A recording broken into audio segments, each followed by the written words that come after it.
I'm going to walk back here again to get some water. Can I get anything for anyone? I mean, I'll go over to Albertsons and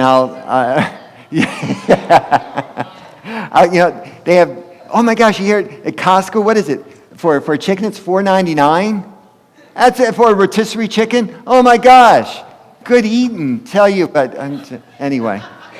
All right, I'm getting some water. Thank you, Barb. You're so cute.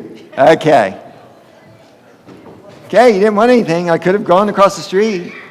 Got you whatever. Whatever. Yeah, you guys are just so excited about my message. You just don't want anything, right? You just, let's just get it going, Steve. Okay. Now that I asked for it, I should probably drink some.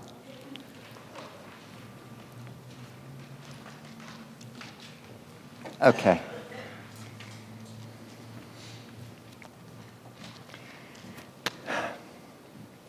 I think this series in the Gospel of Mark that I've been in, I've been in it forever, since spring sometime.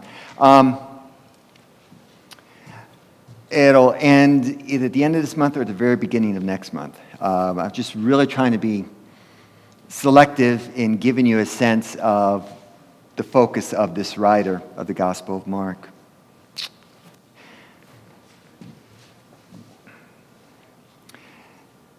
Ancient Greeks and Romans have many stories about leaders and heroes facing death. And while they're facing death, they're doing it calmly and dispassionately, without any passion whatsoever. For example, Socrates was condemned to death. He had to drink some hemlock. And according to those who were there witnessing him dying, he was just laying there, just cool as a cucumber, tossing out one-liners, insights and philosophy and some humor. And then he just died. By contrast, much of ancient Jewish literature, like 1st and 2nd Maccabees, which is part of the what we refer to as the Apocrypha, it's in the Catholic Bible, those writings, written around the latter part of the 2nd century BC. But 1st and 2nd Maccabees, we see literature like that where major Jewish characters are facing death, but they're anything but cool.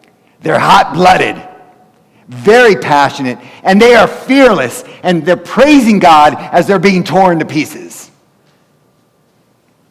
Neither tradition, though, resembles the Gospel of Mark's portrayal of Jesus' final hours. Let's look at this scripture here for this morning.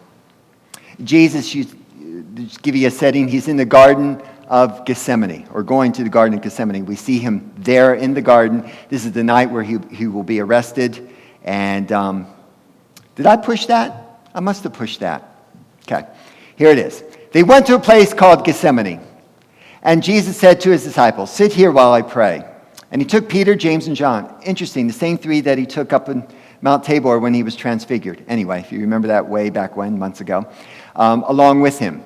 And Jesus began to be deeply distressed and troubled. And he said, "My soul is overwhelmed with sorrow to the point of death." And he said to the disciples, "Stay here and keep watch." And going a little farther, he fell to the ground and prayed that if possible, the hour might pass from him. Abba, Father, Abba being a very intimate term to God, almost something similar to daddy. Abba, Father, he said, everything is possible for you.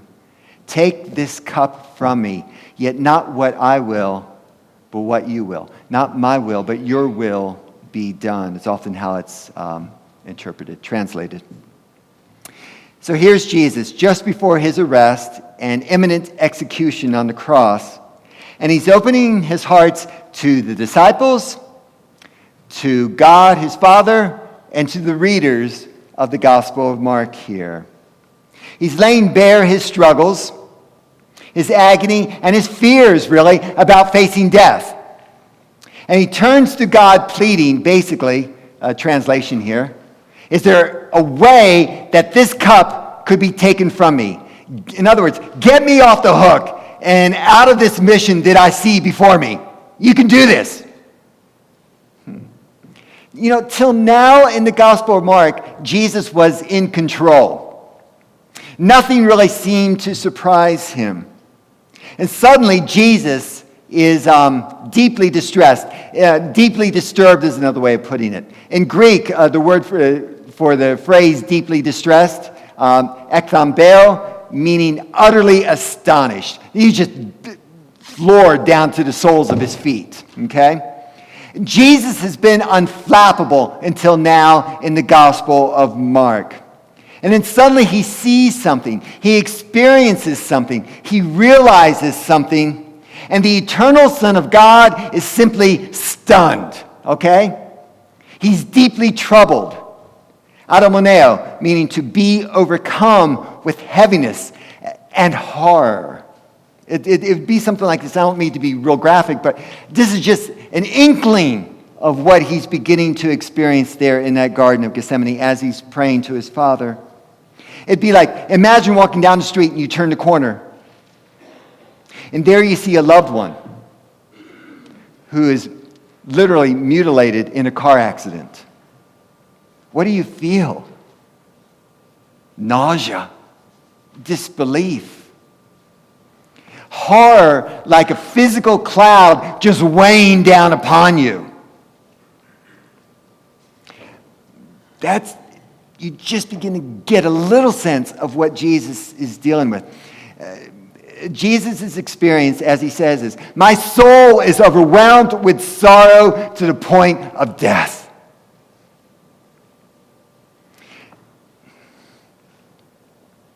Don't talk about this, and it came to me.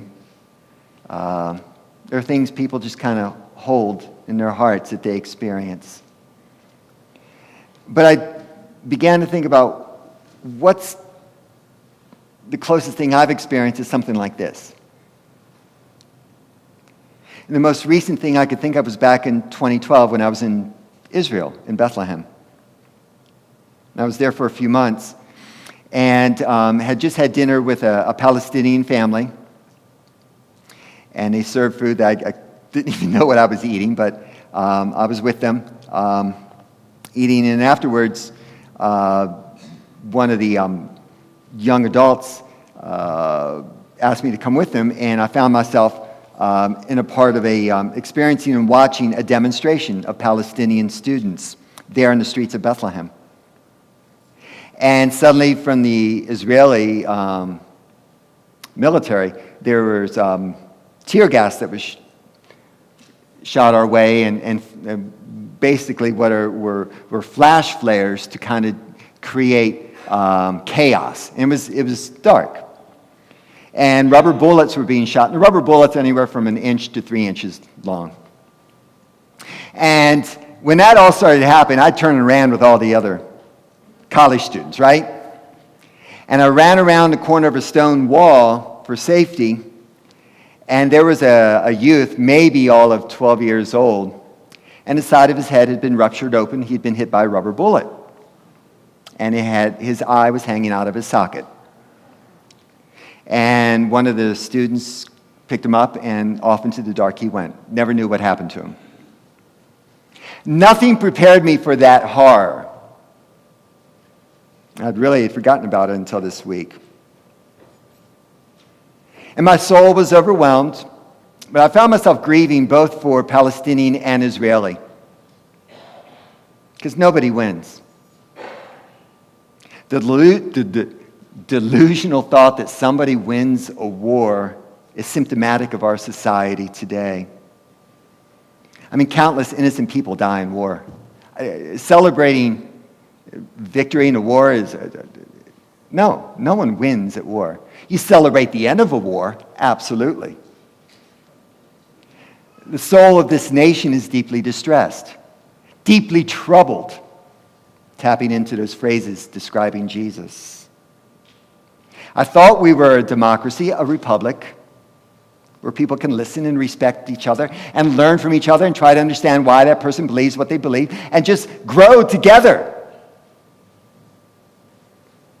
But our verbal jabs, especially through the media, are like rubber bullets. And both sides are blinded by their hatred towards each other, and it's sad. No one's winning, but everyone wants to win and be on the winning side, whatever that means. We are and should be a united states. But we live where the truth isn't that important. It's more of a perception and being on the winning side. How can we not weep over the situation, wherever you stand on anything? How can we not weep over how we're standing against each other, so many of us? If your soul's not overwhelmed, if you're not deeply distressed, if you're not deeply troubled, then I would question your humanity. Jesus' struggle in the garden is taken to a whole nother level. Oh my gosh. And we see through church history people who are killed for their faith, right? I mean, in really tough situations. Thrown to wild animals, cut into pieces, burned at the stake. But many of them accepting their death with great calm, like Polycarp. He was a bishop of Smyrna, which is in present-day Turkey. And at one point, a magistrate of the town where he was told him, "You have one more chance, Polycarp," that's a heck of a name, "to reject your Christianity. If not, you will be burned at the stake." This is what Polycarp said. "The fire you threaten me with burns but an hour and is quenched. You do not know the fire of coming judgment. Why delay? Come, do what you will. Go ahead and light the fire." Nicholas Ridley and Hugh Latimer were burned together at the same stake for their faith in Oxford, England, back in 1555. Okay? Tied side by side, when the fire was lit at their feet, onlookers said this is what was shared. That Hugh Latimer shared with Nicholas Ridley while they were about to be burned to death. "Be of good comfort, Master Ridley, and play the man. We shall this day light such a candle by God's grace in England as I trust shall never be put out." Why, when I look at these are just two examples of a multitude of examples. Why did so many of Jesus' followers appear to die with that stiff upper lip, where Jesus didn't have that stiff upper lip? Because Jesus faced something that none of these martyrs could even fathom. Something happened in that Garden of Gethsemane that Jesus sought and felt and sensed. Something that shocked the unshockable Son of God. Jesus faced something more than physical torment, something beyond physical death. So worse that even physical death was like a mere flea bite in comparison. He knew he was going to die on the cross.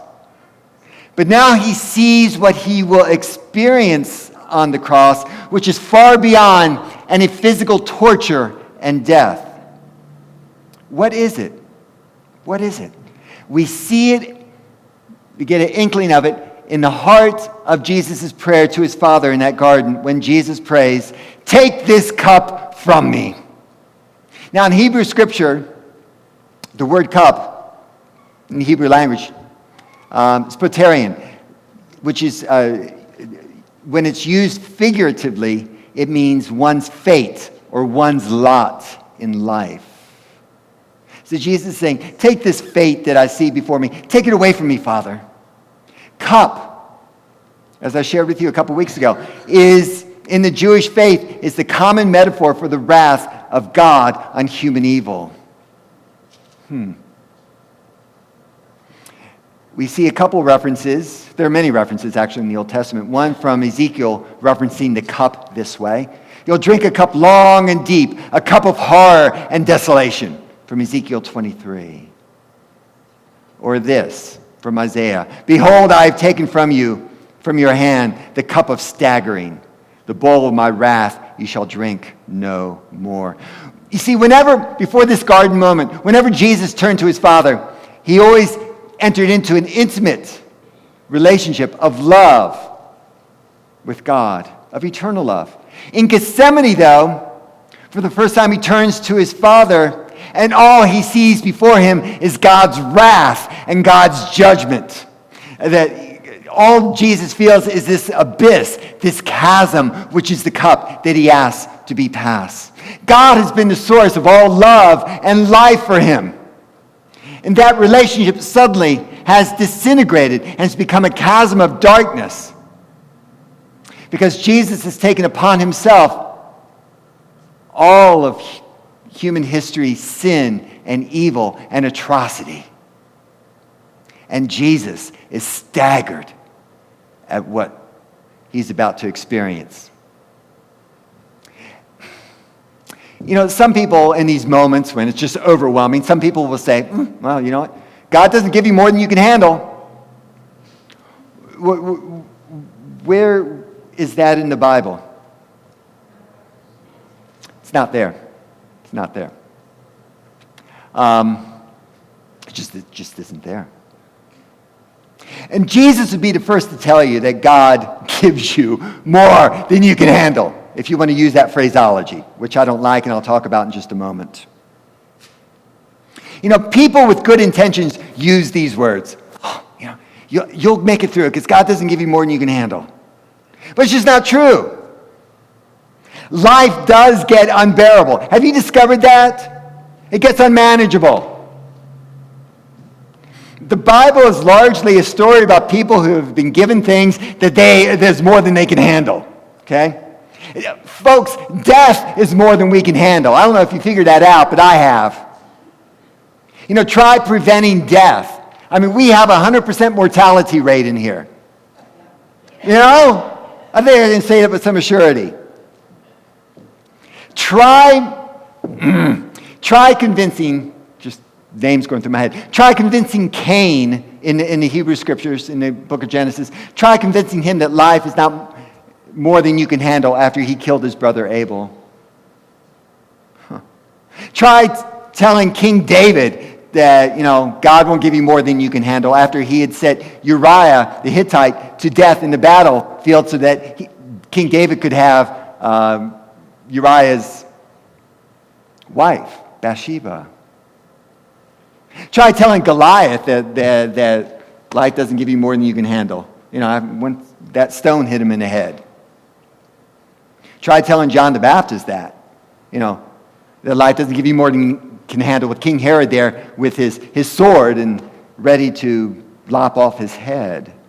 Try telling that to Mary, the mother of Jesus, right? The mere young teenager suddenly, you know, great with child of the Holy Spirit. Life gets overwhelming. If Jesus' faith in his Father, in God, did not prevent suffering in his life, why do we think our faith will? Why do we think life will not overwhelm us? Because I'm a Christ follower. Nowhere in the Bible do people say to each other, hang in there. God isn't going to give you more than you can handle. Jesus is crucified, folks, right? And the followers of Jesus, the disciples, particularly those 12, you know, they strove to continue his ministry. But they get arrested, they get beaten, they get imprisoned. Eventually, all but the disciple John gets executed for their faith. They get burned at the stake, they get dismembered, they get sawn in two, they get thrown into boiling oil, they get speared to death. I mean, come on. People are getting really creative with putting away Jesus' disciples. And the followers of Jesus for decades, for centuries later, were so destitute they walked around in goat skin. Persecuted, mistreated, wandering in deserts and mountains, living in caves. Life doesn't give you more than you can handle. We need to be careful, though, about saying this in particular. Saying that God does not give you more than you can handle.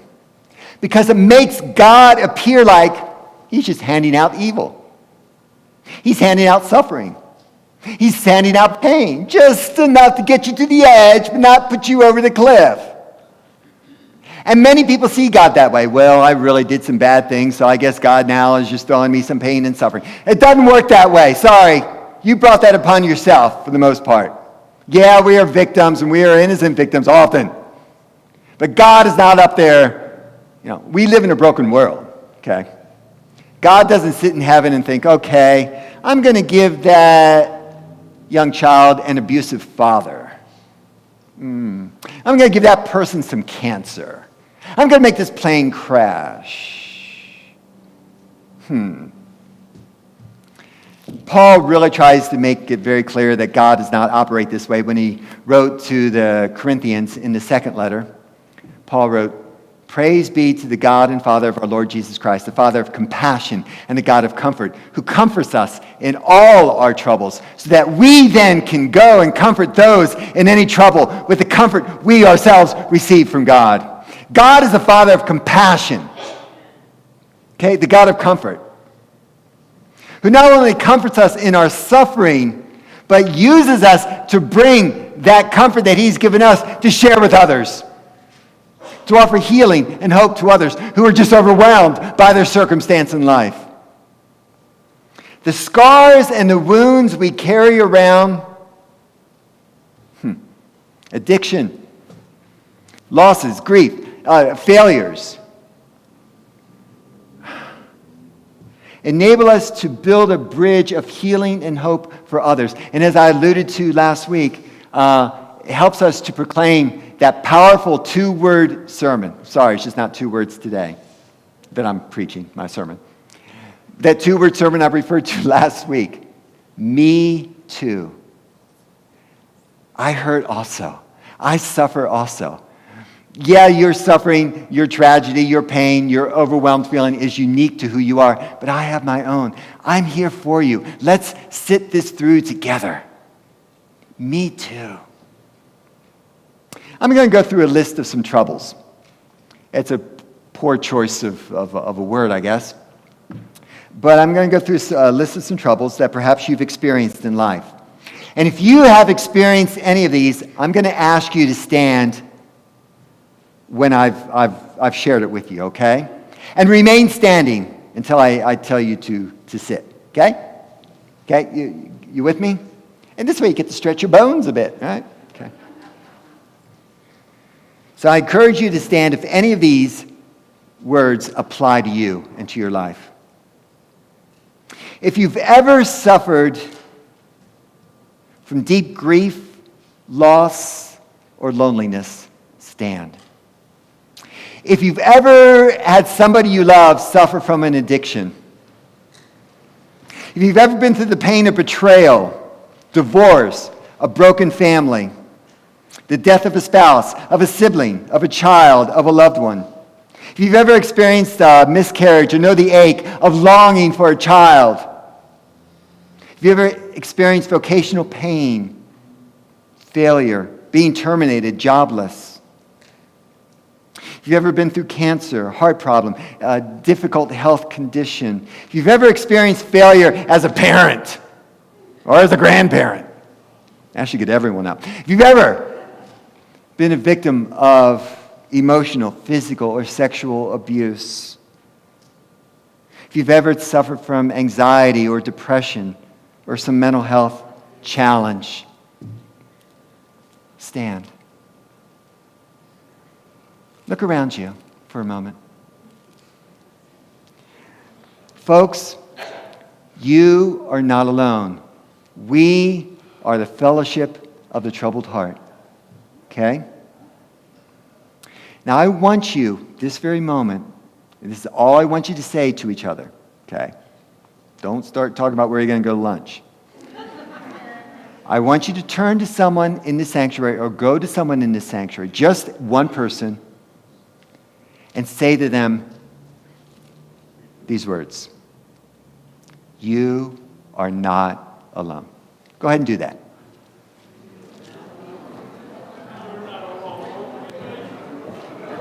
You're not alone. God bless you.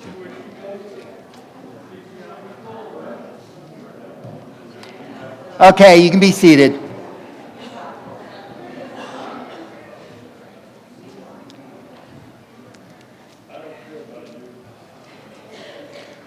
Where does one go when life gets to be too much? Hopefully, you think of church as a healthy place to go. Because we are a fellowship with a troubled heart. That's all right.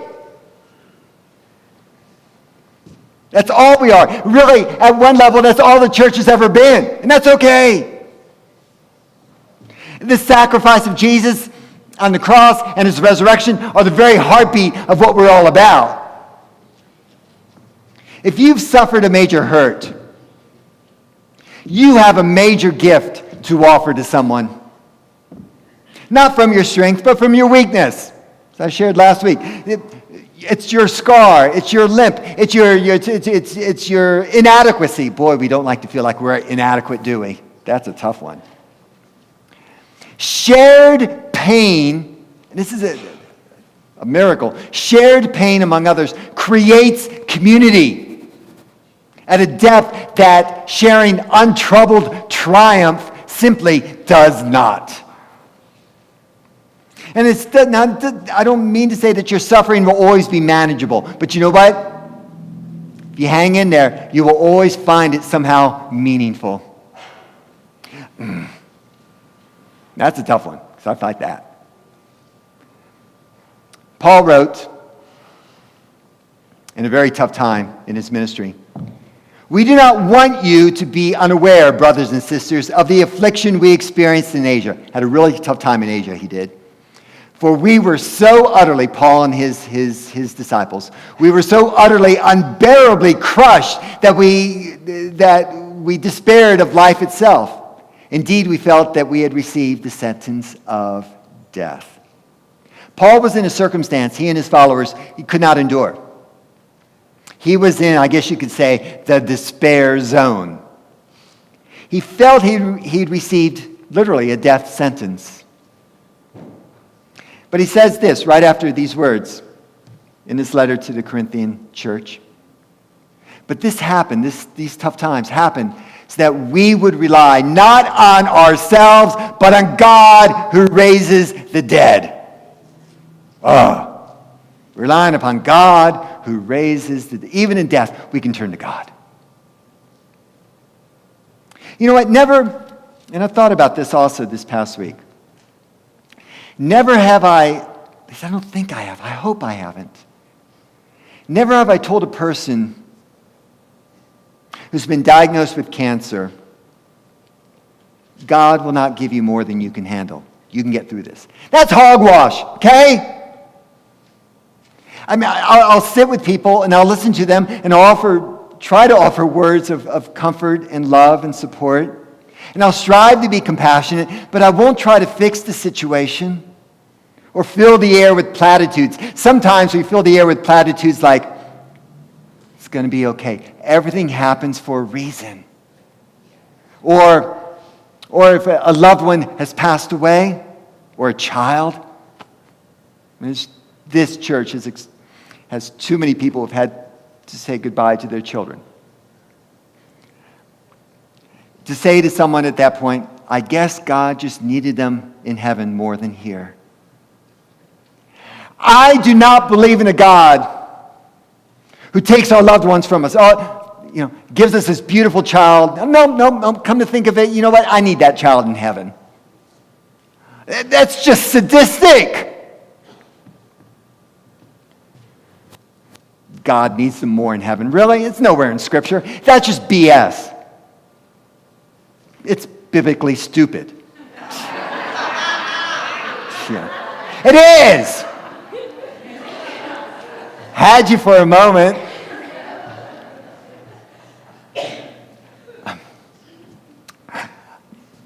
I simply try at those moments when someone's really hurting to express my love and brokenness, to convey that "me too" sermon. I hurt with you.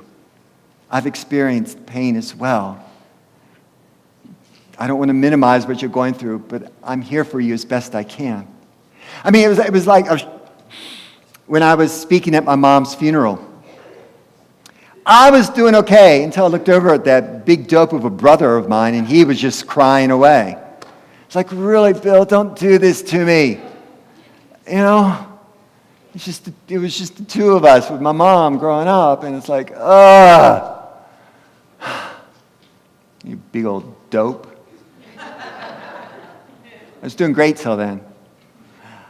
And it was like, me too. I feel your pain. We share this loss. That's about the best we can do, folks, when life is overwhelming us. First time I prayed with the family when I was an ordained minister, I was 24 years old, and went to go see a family at a hospice facility where their loved one had just died, and their loved one was the matriarch of the family. Okay, and it was the Orndorff family, dear family friends of ours to this day. And I went in there, really green behind the ears, and I walked into this room, and there were probably 20 people of this family, desperate, sad, tear-filled faces. They didn't know me from Adam. I didn't know them. I was brand new. I was overwhelmed. What am I going to do with all this pain in this room? What am I going to say? I mean, it's just too much. So I just bowed my head and began to pray. And I began to see God in their sorrow. I was able to rise up to the occasion because I got outside myself, right? And I leaned on the only support any of us ultimately have, and that's God. And honestly, that's the only way I do what I do on a Sunday morning. We are the fellowship of the troubled heart, gathering under the shadow of the cross, where God says to us, me too. I'm there with you. I'm there with you. I get it. So let me begin to wind it up here. Back in that garden in Gethsemane, Jesus is pouring his heart out to his Father. He is so undone. And he's honestly, genuinely, sincerely, desperately asking God to change the circumstances that are before him. Abba, Father, everything's possible for you. Take this cup from me. Jesus is asking, isn't there another way to rescue this human family? Jesus chose to not take the circumstances of that garden moment into his own hands. He chose not to run away, though he could have. He chose to submit to the Father's will. Not because he's superhuman, but because he is human, and he is capable of doing it as you and I are capable of that as well. To submit to God saying, not my will, but your will be done. Oh my. You know what? When we're in great pain and anguish, what may seem to be at that moment our deepest desire often can be our loudest desire. Especially when you're in great pain or temptation and you can't think straight. And you'll do anything to end that pain or that temptation. So what do we do sometimes? We turn on the people we most love. Or we make self-destructive decisions in the moment. Or we do something to hurt someone that we love and say and do hurtful things. Jesus, though, refuses to give in that supreme moment of his deepest pain and despair. And he says, Father, your will be done. Okay? I'll trust you however this plays out. That is absolute obedience. And we are capable of that. Jesus was fully human.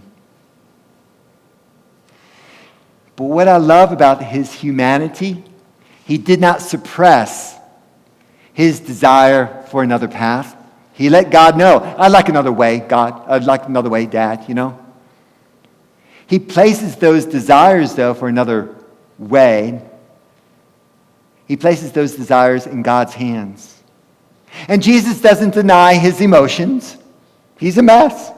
He doesn't avoid his suffering. You know what Jesus does? Here's a phrase to think about. Jesus loves into his suffering. He loves into his suffering. I'll go back to that other slide. He really focuses on not what can I handle, but really, God, what can you and I handle together? That's where Jesus ended up going, and that's where we need to be going. Jesus embraced the suffering love for us. Such love, whether you know it or not, is what you've been looking for all your life. It's not family love. It's not that mother's love, as great as it is. It's not that spousal love. It's not that romantic love. None of that love comes close to what we've been looking for. Remember this, you blessed, and I say that in a positive way, you blessed fellowship of the troubled heart. All those other loves, they will eventually let you down. But God's love, God's love never will. Never. Let us pray. Almighty God, may we rely upon that love. Wherever we are in this life right now, overwhelmed, despairing, deeply distressed, greatly troubled, whether we find ourselves in our own garden or we have in the past or will in the future, may we follow the model of your Son. May we be very honest about our fears and our concerns, our desire for there to be a change of circumstances. May we be very honest, but may we place all that in your hands and trust in you. You, the giver of life. You, the essence of love. May we get to that point where we can say, not my will, but your will be done. Amen.